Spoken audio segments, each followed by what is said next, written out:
Spanish-American writer George Santayana captured the most tragic, the most wise, and the most true expression of human nature when he wrote, "Those who can't remember the past are condemned to repeat it." I'm an amateur historian, and the reason I look so much into the past is because I'm trying to predict the future. History is the laboratory of human decisions, human errors, human successes, and so on. And since we can't actually look forward, if we can look at our wake and determine that the wake is heading south, then chances are we're heading north. And the main lesson from all of these recurring cycles of errors in history that George Santayana wrote about, I think the single clearest lesson about humanity is that it is incapable of learning from the mistakes from the past and is therefore doomed to repeat them.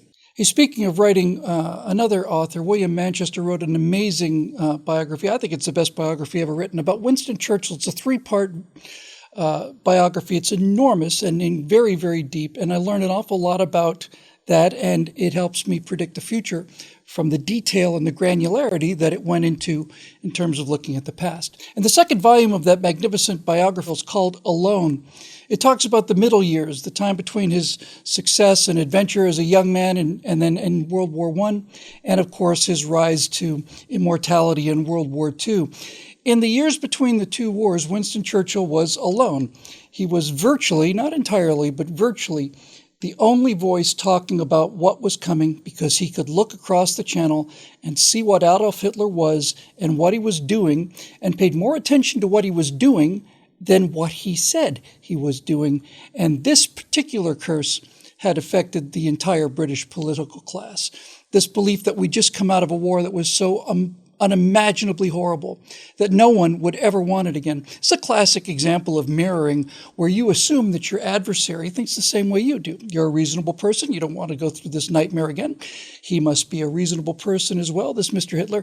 He doesn't want to go through this nightmare again, and therefore let's be friends. It doesn't work that way.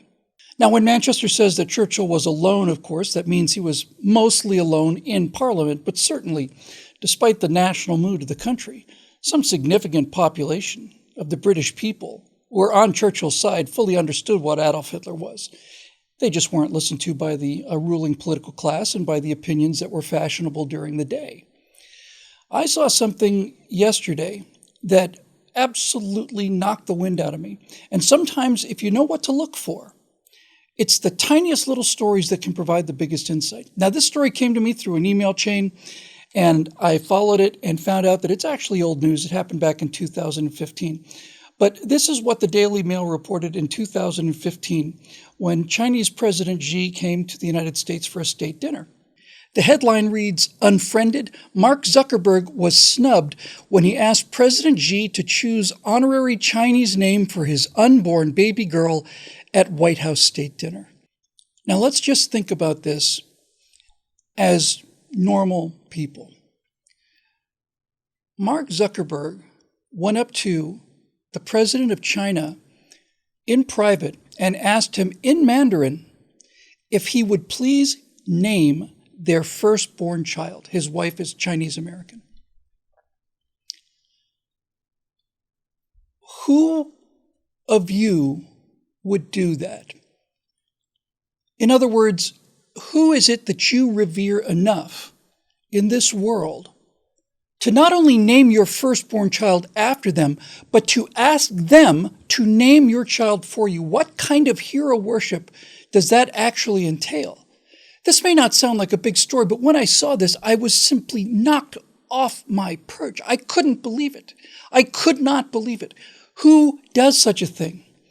Now, what would you think about somebody who waited for a private dinner so that they could walk up to Adolf Hitler and ask Adolf Hitler in German if he would be willing to please name your firstborn child? What would that tell you about how this person thinks about the person being asked to do the naming? That is a reverence that goes practically to the religious. So that actually happened. Donald Trump got elected in 2016. That actually happened.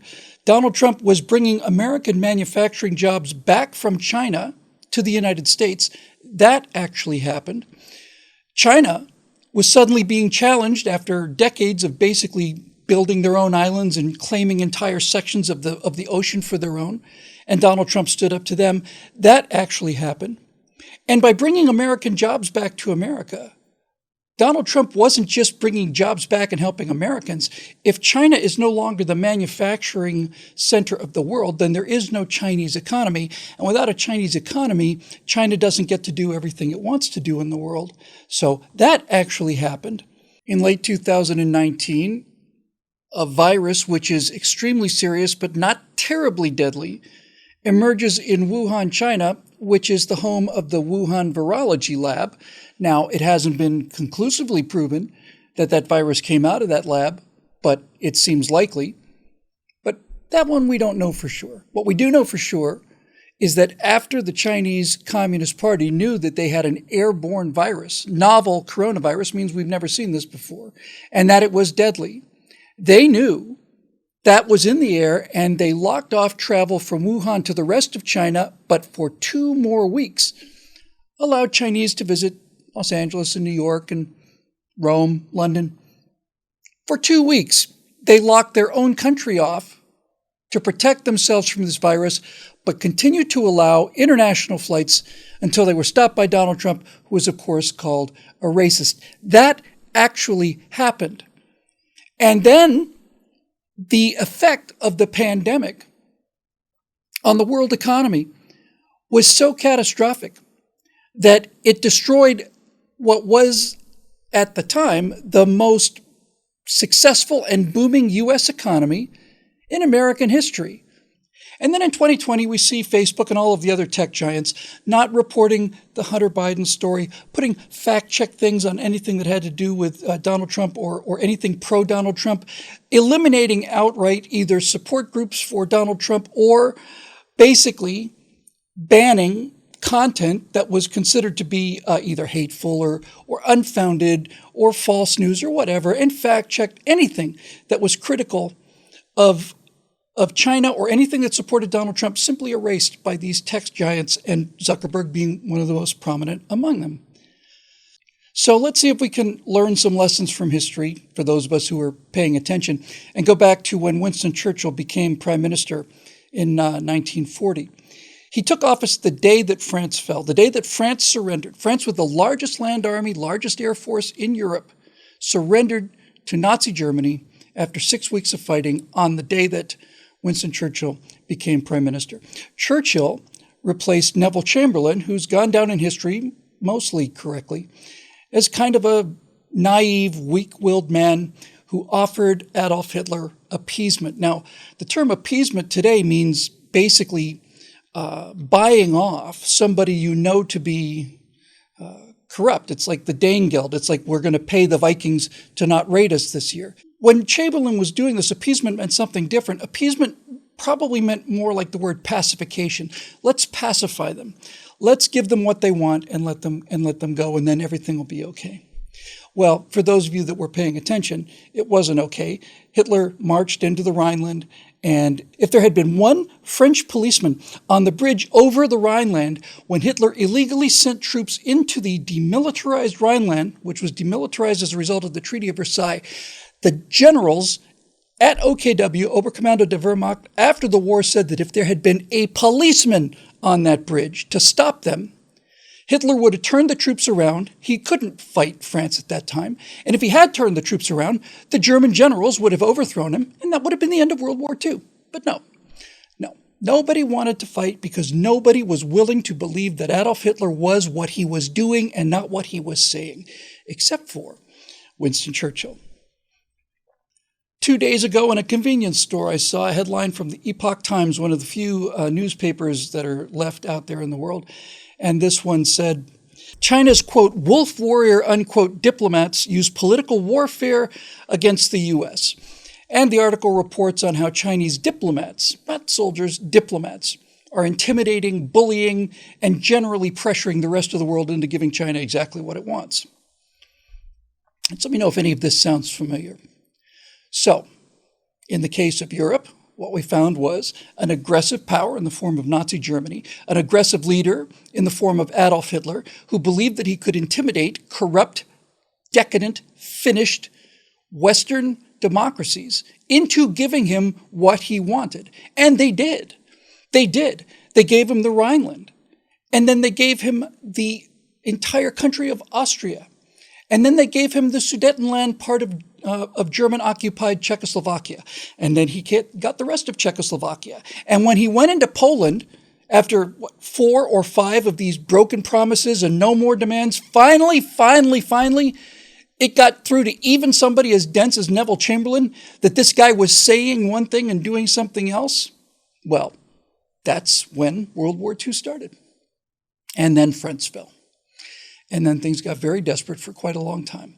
And we survived that experience because of the resolution of one man who alone spent the entire 30s watching this happen, fully aware of what was coming, fully aware that it wasn't just Chamberlain, it was his predecessor Stanley Baldwin and Ramsay MacDonald and all of the prime ministers before that. Cut Britain's defense, cut, make it weaker and weaker and weaker. You're watching your adversary growing stronger and stronger. They're getting more and more aggressive. Any person who is not blinded by ideology or false hope can see what's happening. Now, some of you will see this and think, oh, so what you're saying is, Bill, we're in the appeasement era. No. The appeasement era hasn't gotten here yet. We're in the cooperation era. You see, when Adolf Hitler rebuilt Germany, most of the Western leaders and intellectuals loved the guy. They said, oh, good, finally, a German who can bring German up to the modern world and we don't have to worry about aggression anymore. They admired him, openly admired him, again and again and again. I've never seen such an intelligent man. I'm absolutely convinced that Adolf Hitler is committed to peace. They admired him.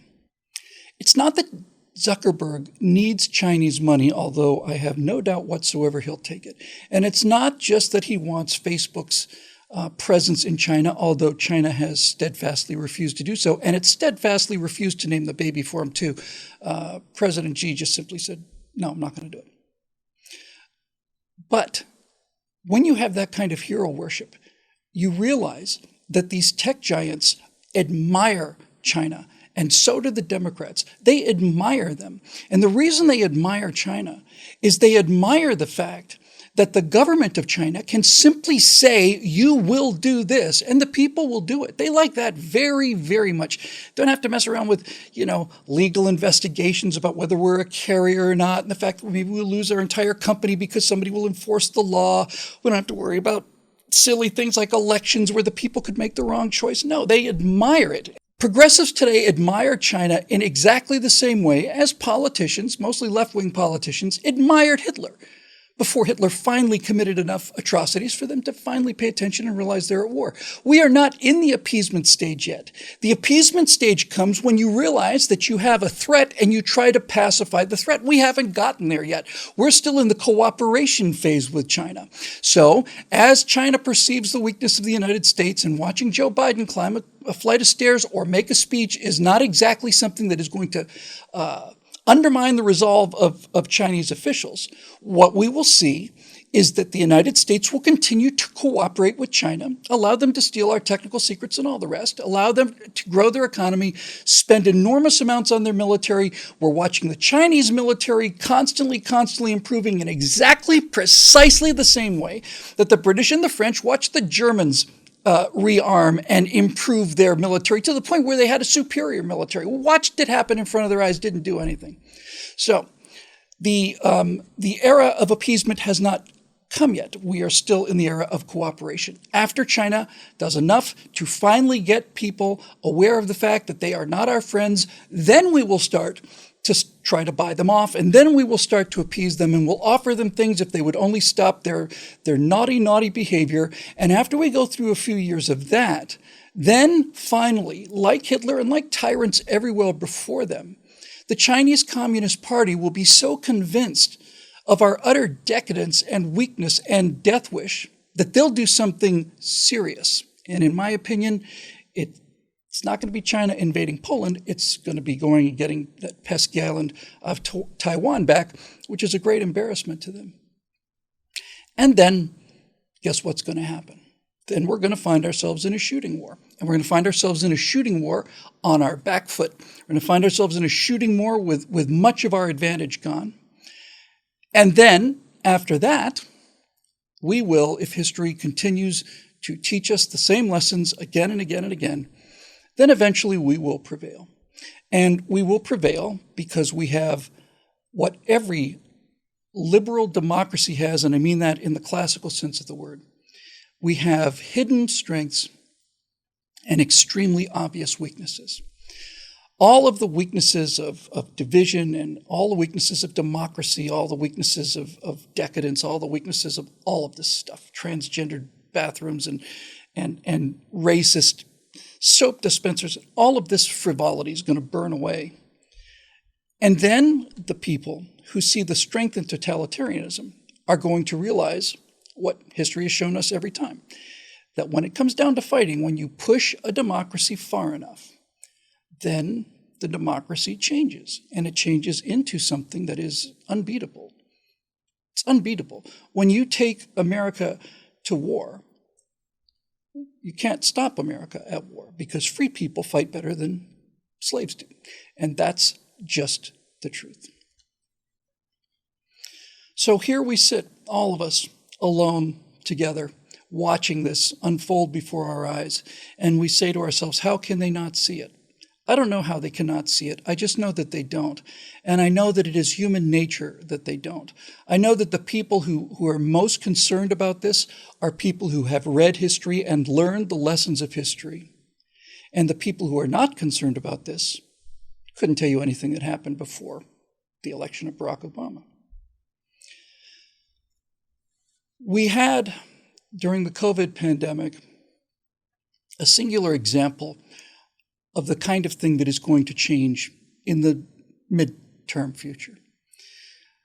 During the pandemic, the commander of the USS Theodore Roosevelt, Nimitz-class aircraft carrier, said that we have infections on board our ship, took the ship to port, and essentially called for help, for which he was relieved of his command amid a great deal of controversy, I might add. But that captain said something that stuck in my mind in the same way as Mark Zuckerberg asking the president of communist China to name his firstborn child. The thing that captain said that shocked me so much and outraged me so much was he said, the safety of our sailors is our first priority. Who could have a problem with that? Well, I have a problem with that. That's a peacetime commander talking. In time of peace, the safety of your sailors can be perceived to be your first priority because you're not taking any combat losses. But from what history tells me, my response to this man, who's an honorable man, without question, an extremely capable guy, my response to him would be, respectfully, sir, your first priority is the accomplishment of your mission. And if you have to leave that aircraft carrier at the bottom of the Pacific with 5,000 American dead on board it in order to accomplish your mission, then that's what you have to do. And if you're not prepared to do that, you're in the wrong line of work. And if I can realize that, then I'm in the wrong line of work too. But all of these attitudes, all of these politically astute generals, all of the brigadiers who talk about how green their base is, if history continues to go down the pathway that it's gone down so many times before, we are going to find ourselves all of a sudden in a shooting war. And when we do, we will find a serious precedent, because that's what happens to this country. God watches out for drunks, idiots in the United States of America. And when the time comes, we will get a war president. We may have just had one, but we didn't have the shooting war. And when that happens, all of these officers will simply fall away. They'll be replaced by junior officers who are war fighters. They're going to be replaced by serious men and women who know what they're doing. And then we will once again pass through this fire and come out on the other side with a solid 50 or 60 years of peace and prosperity in front of us, until 2 generations of peace and prosperity manage to unwind, at which point, 70 or 80 years from now, we will find ourselves in exactly the same place with exactly the same problems, and there will be a small number of people who will be able to look back on the history of our time and add it to the record. And they will understand exactly what will be happening to them. And they'll know that there's nothing that they can do about it except persevere and be there when they are going to be needed, because needed they shall be.